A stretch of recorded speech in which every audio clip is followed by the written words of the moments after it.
Assalamualaikum warahmatullahi wabarakatuh.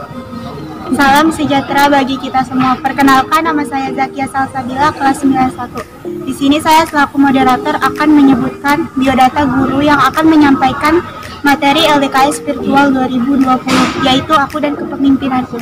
Nama Ibu Muniroh, tempat tanggal lahir Tangerang 25 Juni 1970.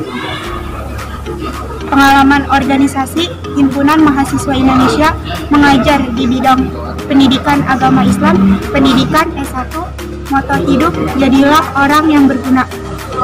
Untuk itu, marilah kita simak dan dengar materi dari Ibu Muniroh. Sekian, wassalamualaikum warahmatullahi wabarakatuh. Assalamualaikum warahmatullahi wabarakatuh. Selamat pagi anak-anakku semua, peserta LDKS Latihan Dasar Kepemimpinan Sekolah.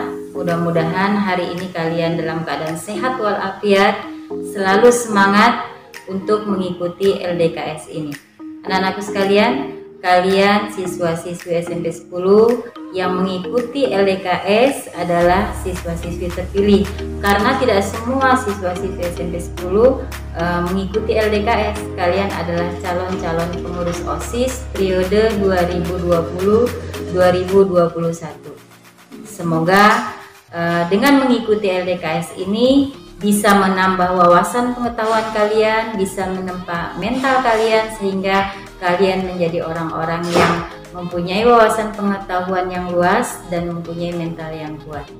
Anak-anakku sekalian, perkenalkan, nama Ibu Muniroh. Ibu salah satu tenaga pendidik di SMP Negeri 10 Tangerang ini. Ibu mengajar bidang studi pendidikan agama Islam. Dan kebetulan saat ini Ibu mendapat tugas tambahan sebagai Wakil Kepala Sekolah Bidang Hubungan Masyarakat atau disebut juga Humas. Nah, untuk kegiatan LDKS ini, Ibu memberikan materi tentang pemimpin dan kepemimpinan. Dan materi tersebut sudah Ibu siapkan dalam bentuk PowerPoint. Nanti bisa kalian simak, kalian pahami materi tersebut, dan mudah-mudahan dengan menerima materi tersebut, kalian bisa menjadi orang-orang yang bisa memimpin, minimal bisa memimpin diri sendiri, bisa memimpin satu organisasi, bahkan mungkin siapa tahu nanti suatu saat kalian ada yang menjadi pemimpin di pemerintahan, bahkan mungkin menjadi presiden. Nah, untuk itu dengan bekal ini kalian nanti bisa menjadi pemimpin yang hebat di masa yang akan datang. Anak-anakku sekalian, silahkan kalian menyimak materi yang akan Ibu berikan, disimak, dipahami, dan nantinya kalian amalkan dalam kehidupan sehari-hari. Ya, selamat menyimak anak-anakku sekalian.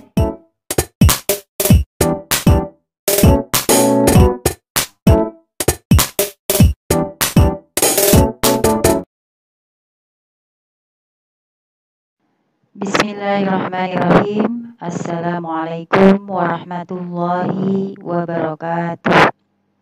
Selamat pagi menjelang siang anak-anak. Semoga kalian semua dalam lindungan Allah Tuhan Yang Maha Esa, dalam keadaan sehat walafiat, dan semuanya sudah siap untuk menerima materi yang akan Ibu sampaikan. Sebelum Ibu menyampaikan materi, perkenalkan dulu, nama Ibu Muniroh. Ibu salah satu tenaga kependidikan di SMP Negeri 10 yang mengajar bidang studi pendidikan agama Islam. Dalam hal ini Ibu diberi kepercayaan untuk menyampaikan materi tentang pemimpin dan kepemimpinan. Anak-anakku sekalian yang berbahagia, kalian ini adalah siswa-siswi SMP 10 dari kelas 7 maupun kelas 8 yang terpilih untuk mengikuti LDKS. Kalian akan diberi bekal bagaimana caranya menjadi seorang pemimpin. Minimal kalian bisa menjadi seorang pemimpin di sekolah. Nah, siapa tahu nanti di antara kalian ada yang menjadi ketua OSIS. Ini akan menjadi bekal buat kalian untuk nanti menjadi pemimpin-pemimpin masa depan yang hebat. Mungkin suatu saat kamu akan menjadi presiden, kamu akan menjadi gubernur, kamu akan menjadi wali kota, kamu akan menjadi camat, kamu akan menjadi lurah, ataupun menjadi RT, RW, ketua RT atau ketua RW. Kan kita nggak tahu ke depan seperti apa. Yang penting sekarang tempa diri kamu untuk mencari ilmu dan mencari pengalaman sebanyak-banyaknya. Kalian inilah menempa diri kamu. Anak-anak sekalian yang Ibu banggakan, Allah menciptakan kita, Tuhan menciptakan kita itu sebagai semua orang itu sebagai pemimpin. Minimal dia menjadi pemimpin buat dirinya sendiri. Seperti dalam hadis Rasulullah, kullukum ra'in famas'ulun an ra'iyati. Masing-masing kalian adalah pemimpin dan kalian nanti akan diminta pertanggungjawaban atas kepemimpinan kalian. Oleh karena itu, kalian harus siap menjadi pemimpin. Gak perlu dia sebagai laki-laki, perempuan pun harus siap menjadi pemimpin. Nah, oleh karena itu, jika kalian ingin menjadi seorang pemimpin, terlebih dahulu kalian harus mampu memimpin diri sendiri. Gampang gak memimpin diri sendiri? Bisa gampang, bisa susah, tergantung kemauan.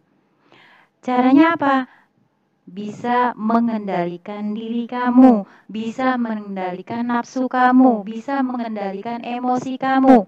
Ingat, jangan selalu mengikuti hawa nafsu, jangan selalu mengikuti keinginan, tapi kamu harus bisa memilih dan memilah. Mana yang baik untuk saya? Harus saya jalankan. Mana yang tidak baik untuk saya? Harus saya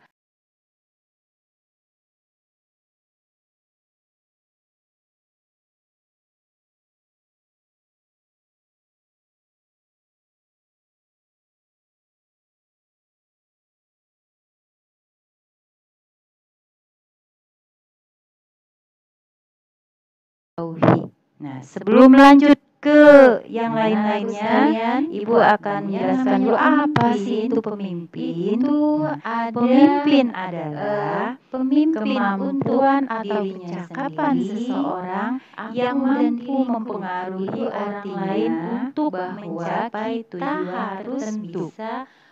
Itu pengertian sendiri. Menjadi pemimpin untuk diri kita sendiri. Bagaimana mungkin kita bisa memimpin orang lain kalau kita tidak bisa memimpin diri kita sendiri, kalau kita tidak bisa mengendalikan emosi kita sendiri, kalau kita tidak bisa mengarahkan keinginan kita sendiri. Kemudian yang kedua adalah aku dan dirimu, artinya memimpin orang lain dalam skala yang agak kecil. Kemudian aku dan kita, artinya apa? Kita harus menjadi kamu harus menjadi pemimpin untuk di lingkungan kita. Artinya apa? Bahwa aku dan kita itu, kita seorang pemimpin harus menjadi bagian dari orang-orang yang dipimpin. Kemudian aku dan Tuhanku. Kita harus bisa memimpin diri kita untuk bisa menjalin hubungan baik dengan Tuhan kita. Kalau yang Muslim dengan Allah Subhanahu wa Ta'ala, kalau yang Kristen dengan Yesus Kristus, dan lain sebagainya. Yang jelas, harus bisa mengarahkan diri kita supaya kita menjadi hamba Allah yang baik, supaya kita menjadi hamba Allah yang taat kepada Tuhannya, supaya kita menjadi Muslim yang taat kepada Allah Subhanahu wa Ta'ala. Kalau kalian seorang Muslim. Nah, berikutnya Ibu akan sampaikan apa aja sih syarat-syarat seorang pemimpin. Yang pertama, seorang pemimpin harus bisa menumbuhkan motivasi. Seorang pemimpin juga harus bisa membina hubungan baik dengan orang yang dipimpin. Seorang pemimpin juga harus mampu berkomunikasi dengan baik, harus bisa menjadi inspirator, harus juga turun gunung, dan juga dapat memecahkan masalah, juga senantiasa bersikap positif. positif. Nah, berikutnya Ibu akan menjelaskan nih satu persatu. Tadi baru Ibu sebutkan poin-poinnya saja, akan Ibu jelaskan satu persatu. Pertama, seorang pemimpin harus dapat menumbuhkan motivasi. Apa sih yang dimaksud menumbuhkan motivasi?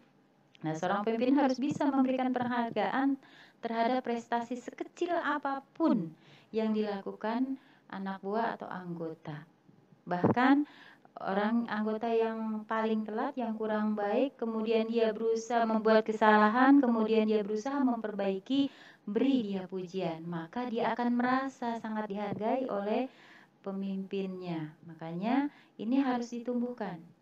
Jangan sampai anggota kamu atau bawahan kamu membuat kesalahan, kemudian kamu caci maki, kamu jatuhkan di depan orang. Maka ini akan membuat anggota atau orang yang kita pimpin menjadi kecewa. Maka nanti sulit untuk diajak bekerja sama. Kemudian yang berikutnya harus senantiasa bersikap positif. Ingat, tidak ada manusia yang sempurna. Siapapun dia, pasti ada kalanya melakukan perbuatan salah. Pasti dia punya kelebihan dan kekurangan masing-masing. Oleh karena itu, jangan sampai ketika orang berbuat salah, kita selalu just salah. Tidak ada ruang untuk dia meminta maaf. Maka ingat, kita harus selalu berpikiran positif sama orang lain. Dasarnya tadi udah bilang bahwa tidak ada manusia yang sempurna. Setiap orang pasti mempunyai kelebihan dan kekurangan masing-masing.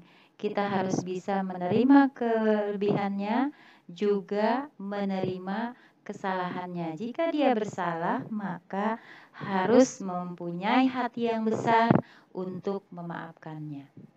Selanjutnya adalah seorang pemimpin harus menjadi inspirator, artinya menjadi orang yang dapat memberikan inspirasi kepada orang lain, memberikan contoh, menjadi teladan. Itu adalah pemimpin yang baik. Dia bisa memberikan contoh, dia bisa memberikan teladan yang baik kepada bawahannya, dia selalu update dengan informasi terkini, tidak pelit membagi pengalaman, dan mematuhi peraturan yang ada buat sendiri atau keputusan rapat yang telah disepakati. Jadi kalau sudah memutuskan dalam rapat, seorang pemimpin harus mematuhinya. Jangan di rapat putusannya A, ketika di luar rapat yang dilaksanakan yang B. Ini nanti dibilangnya pelin-pelan pemimpin. Kemudian selanjutnya seorang pemimpin harus bisa membina hubungan baik dengan orang yang dipimpin. Jalinan hubungan yang profesional dan interpersonal yang harmonis dengan anak buah atau dengan anggota. Ingat, karena di balik statusnya sebagai bawahan atau anak buah, anggota juga memiliki pribadi yang unik dan masalah tertentu, mempunyai karakter yang berbeda-beda, dan mereka itu ingin dihargai sebagai individual masing-masing. Makanya seorang pemimpin harus kenal bawahannya.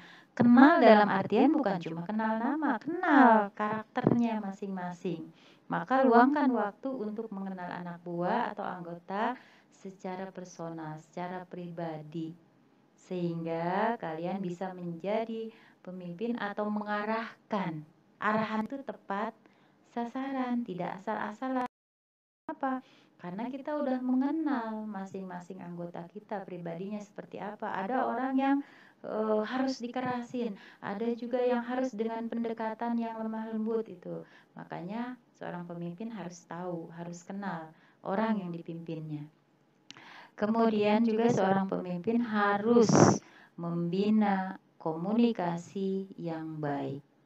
Anggota atau anak buah sebaik apapun akan kehilangan arah bila tidak diarahkan, bila dibiarkan. Jalan dalam gelap, dalam artian dilepas begitu saja, tidak diarahkan oleh pemimpin. Silahkan untuk melakukan sesuai keinginan masing-masing, itu nggak bisa seperti itu, ya harus ada komando. Nah, sebagai pemimpin, kamu perlu menerangkan sejelas mungkin tentang tujuan bersama. Kita mau mencapai tujuan apa? Kita mau melakukan apa? Kita mau mengadakan apa? Dijelaskan tahapannya seperti ini, seperti ini, seperti ini. Yang harus kamu lakukan begini, begini, begini. Itu harus dijelaskan. Nah, bekali pula anak buah dengan penilaian terhadap hasil kerjanya selama dia melaksanakan tugas. Kalau memang hasil kerjanya bagus, jangan segan-segan untuk memujinya atau memberikan reward kalau bisa. Kemudian juga kalau kerjanya kurang bagus, dikasih arahan dengan cara yang baik, bukan dengan cara menyalahkan dengan membabi buta. Kemudian pelihara komunikasi dua arah dengan bawahan dan mintalah feedback dari mereka setiap kali Anda meluncurkan kebijakan baru.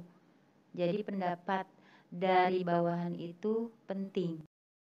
Supaya apa? Supaya mereka merasa dihargai pendapatnya. Nah, kemudian tadi sudah disebutkan juga turun gunung. Turun gunung ini maksudnya adalah mau terjun ke lapangan. Bukan cuma mendapat laporan dari anak buah. Bukan cuma sekedar duduk uncang-uncang kaki menerima laporan dari bawahan.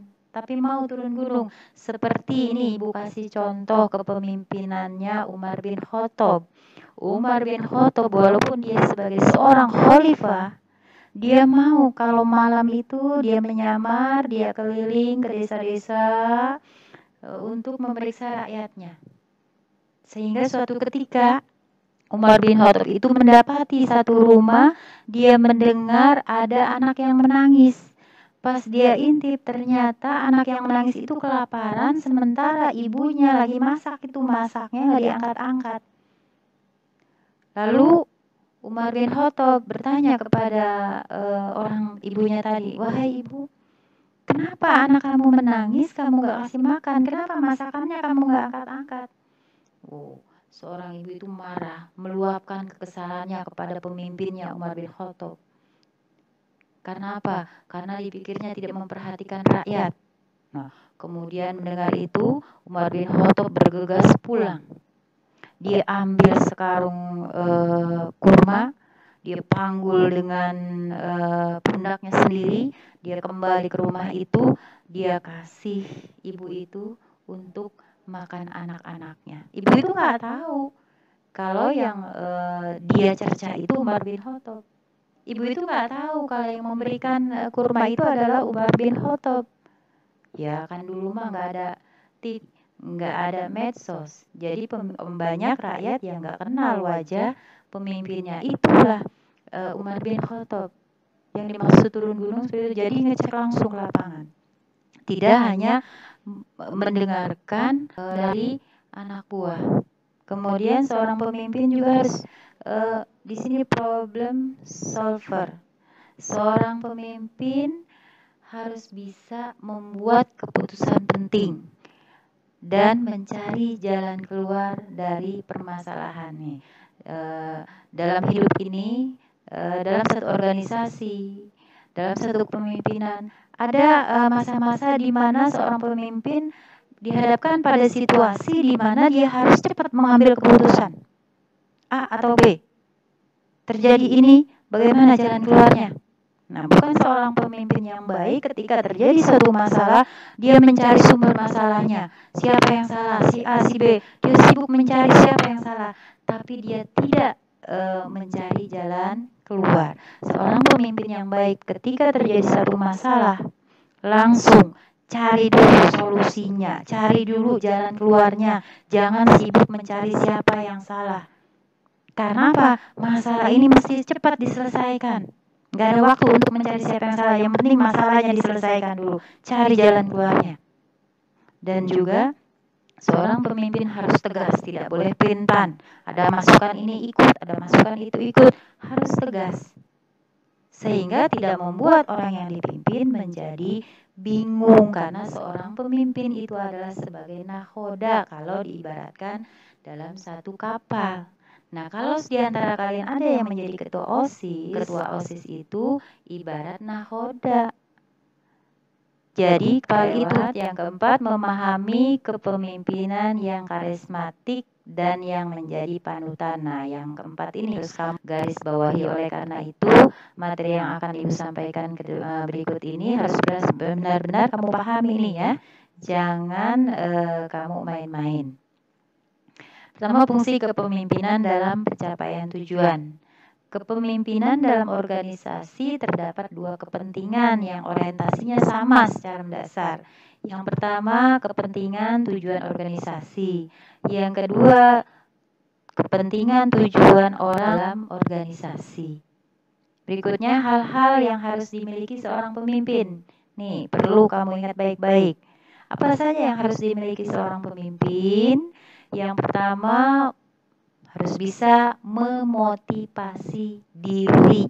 Mana mungkin bisa menjadi seorang pemimpin kalau dirinya sendiri itu males-malesan. Kemudian yang kedua, kemampuan berbicara di muka umum. Nah, ini juga harus dilatih nih. Kemampuan berbicara di muka umum harus dilatih. Bisa karena biasa, makanya perlu latihan. Yang ketiga, pemahaman teknik atau alat kendali mutu. Yang keempat, kemampuan memecahkan masalah dengan sistem. Yang kelima, transfer pengetahuan kepada bawahan. Yang keenam, memotivasi bawahan. Tadi di depan sudah Ibu jelasin juga tuh ya. Yang ketujuh, mengenali karakteristik bawahan, juga sudah dijelaskan tadi di depan. Yang kedelapan, keinginan mengetahui perkembangan. Nah, itu harus update pengetahuan kekinian. Yang kesembilan, keinginan melakukan perubahan perbaikan. Artinya, kalau memang ada yang kurang baik, harus berusaha untuk memperbaiki. Kalau ada yang salah, harus diperbaiki. Jangan diam, jangan statis. Yang ke-10, sikap mental. Sikap mental ini harus bagus kalau sebagai seorang pemimpin. Kemudian yang terakhir, citra diri ya. Citra diri, jangan pencitraan, tapi citra diri. Kalau pencitraan dengan citra diri beda ya. Kalau pencitraan pura-pura baik. Kalau citra diri memang dari dalamnya juga sudah baik. Selanjutnya, kepemimpinan yang efektif. Kepemimpinan yang efektif, yang pertama, mampu memutuskan atau memecahkan masalah. Yang kedua, mampu merencanakan, menetapkan prioritas. Artinya mana yang lebih penting nih yang diprioritaskan. Yang ketiga, mampu memotivasi. Ini lagi-lagi mampu memotivasi. Yang keempat, mampu berkomunikasi. Tadi juga sudah dibahas. Yang kelima, mampu melakukan presentasi atau pidato. Ini kalau DKS langsung nih bisa nih disuruh maju untuk bicara di depan, tapi ini karena virtual kalian menyimak aja dulu. Yang keenam, mampu mengajar atau mentransfer pengetahuan. Yang ketujuh, mampu menangani konflik. Ingat ya, dalam memimpin itu pasti nanti ada konflik-konflik yang kamu hadapi. Ini seorang pemimpin harus mampu nih menanganinya. Yang kedelapan, mampu membimbing. Nah, selanjutnya, ciri-ciri pemimpin yang efektif berdasarkan teori sifat. Yang pertama, pengetahuannya harus luas. Ya, makanya harus banyak membaca, harus banyak mencari pengalaman, harus banyak tanya sana-sini.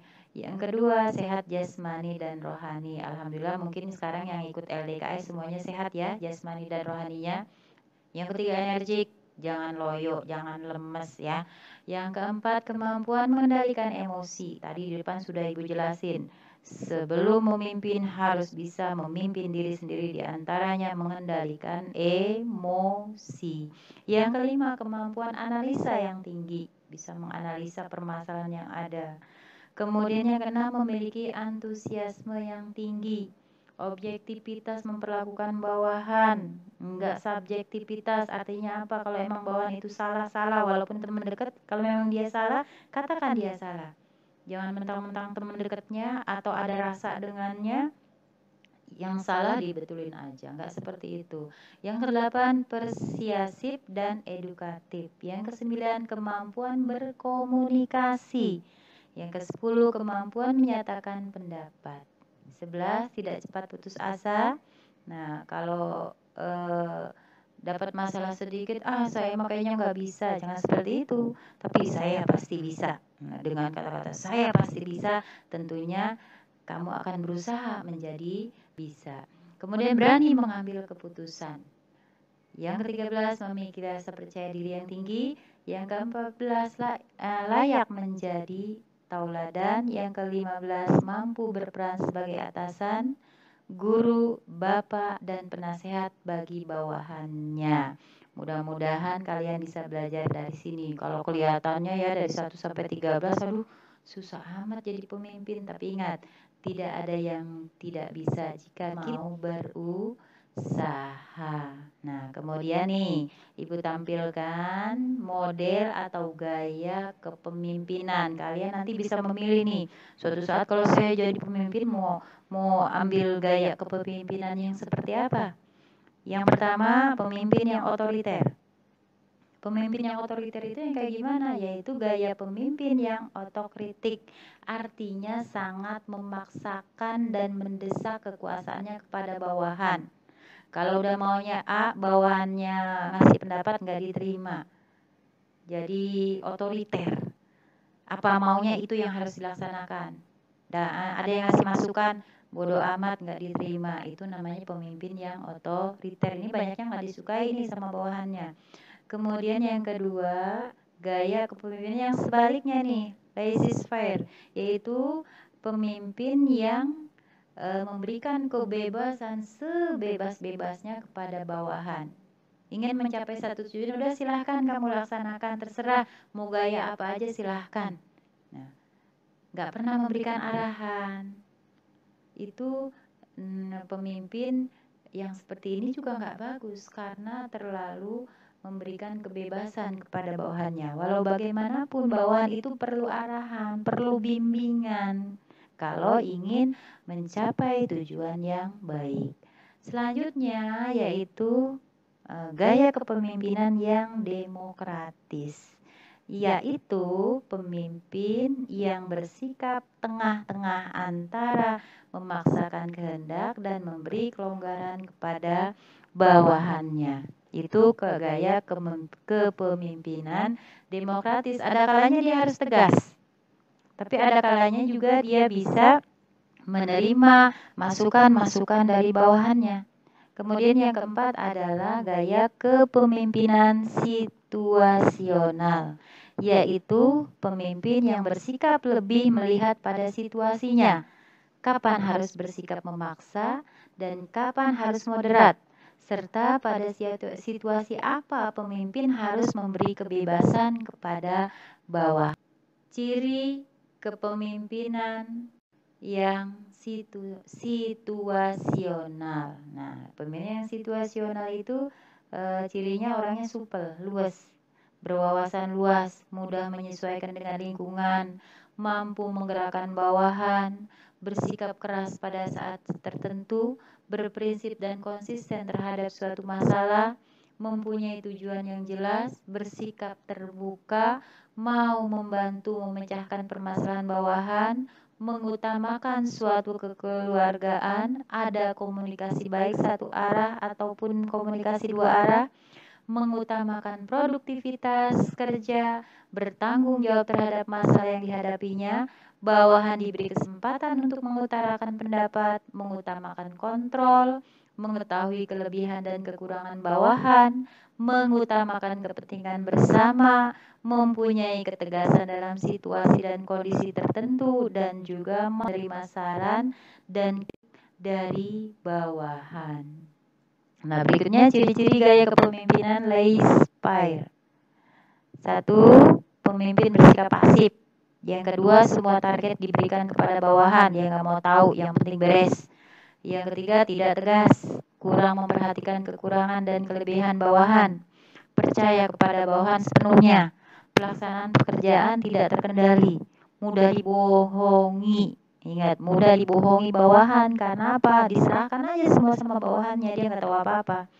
Pemimpin kurang kreatif, kurang mawas diri, perencanaan dan tujuan kurang jelas, bawahan merasa sebagai orang yang berkuasa, kurang memberikan dorongan pada bawahan, rasa tanggung jawab kurang, kurang berwibawa, menjunjung tinggi hak asasi, menghargai pendapat bawahan, kurang bermusyawarah. Nah, menurut kamu baik nggak tuh kalau pemimpinnya membebaskan sebebas-bebasnya seperti tadi? Lawan dari kepemimpinan otoriter. Kemudian yang terakhir yaitu ciri-ciri atau gaya kepemimpinan yang demokratis. Pertama, pendapat terfokus pada hasil musyawarah. Jadi keputusan selalu diputuskan itu melalui musyawarah terlebih dahulu, bukan keputusan sendiri. Tenggang rasa, memberi kesempatan mengembangkan karir bawahan, selalu menerima kritik dari bawahan, menciptakan suasana kekeluargaan, mengetahui kekurangan dan kelebihan bawahan, komunikatif dengan bawahan, partisipatif dengan bawahan, tanggap terhadap situasi, tidak mementingkan diri sendiri dan selalu mawas diri. Senang kepada bawahan yang kreatif dan inovatif, mau menerima usulan atau pendapat bawahan, lapang dada dan terbuka, mendorong bawahan untuk mencapai hasil baik, tidak sombong, menghargai pendapat bawahan, mau membimbing bawahan, tidak mudah putus asa, percaya pada bawahan, tidak ada jarak dengan bawahan, adil dan bijaksana, suka bermusyawarah, mau mendelegasikan tugas kepada bawahan, selalu mendahulukan hal-hal yang lebih penting dibanding yang kurang penting. Itulah 4 ciri-ciri dari gaya kepemimpinan. Tinggal kamu memilih gaya pemimpinan mana yang akan kamu ikuti. Nah, berikut juga akan Ibu sampaikan nih gaya kepemimpinan Rasulullah SAW. Ini judulnya, mohon maaf tidak tertera. Kenapa Rasulullah bisa sukses dalam kepemimpinannya nih? Ada 10 faktor yang diterapkan. Yang pertama, Rasulullah itu selalu menggunakan sistem musyawarah. Dan yang kedua, Rasulullah itu selalu menghargai orang lain, baik lawan maupun kawan. Lawan aja dihargai, apalagi kawan. Rasulullah itu selalu ramah. Kelembutan perangai menjadi lekat dengan pribadi beliau, akan tetapi beliau juga dapat bersifat keras dan tegas beliau ketika dibutuhkan. Jadi pada saat dia harus tegas, ditunjukkan sifat tegasnya.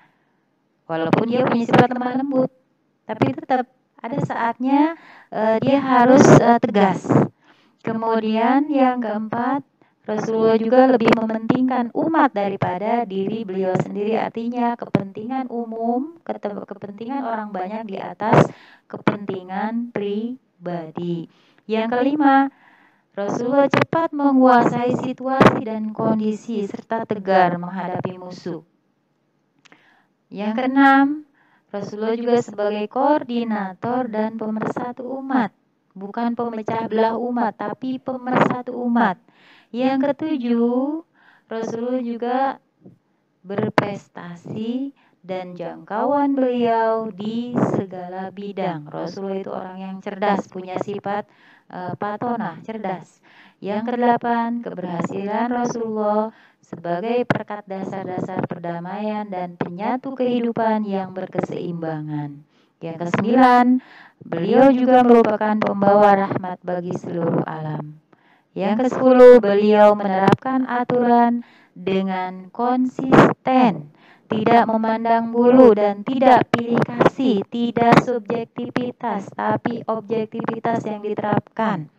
Nah, ke-10 yang diterapkan dalam kepemimpinan Rasulullah itu didukung oleh sifat-sifat terpuji Rasulullah: sidik, amanah, tabligh, fatonah.